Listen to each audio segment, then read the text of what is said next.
On an overcast afternoon, I sat stiffly in my airplane seat, watching rain streak down the window as the plane descended toward Lambert International Airport. The storm had delayed my arrival, stealing precious minutes from an already fleeting homecoming.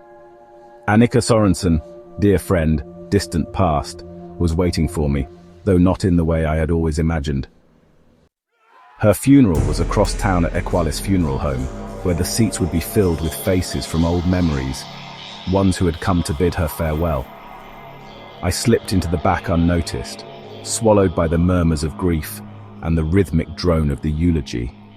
From this shadowed corner I traced the outlines of familiar figures, faces blurred by time but anchored in childhood. I recognized voices, gestures, the shared sorrow that bound us. For Annika, I wished, for just a moment, that the past could unfurl again, that we could step back into the bright days of youth, when loss was something imagined and not yet real. But she was gone, and the weight of absence pressed against the walls of the funeral home. As the procession wound its way outside, I took my place among the pallbearers, my hands gripping the polished wood of her coffin alongside 5 others, strangers, forgotten names.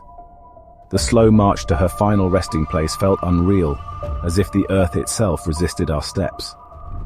When we lowered her into the ground, the finality sank deep, and in the silence that followed, a thought surfaced unbidden. When my own time comes, how many would gather in remembrance? Would there be a crowd, a handful of mourners, or just the wind carrying whispers of a name nearly forgotten? The rain had eased by then, though the sky remained heavy with its gloom. People drifted away, heading back to their lives, their grief folding into memory. I lingered for a moment longer, staring at the fresh mound of earth. A goodbye had been said, but closure still felt distant. With slow steps I turned away, carrying more than sorrow. I carried the quiet weight of reflection, the ever-present question of what we leave behind when we go.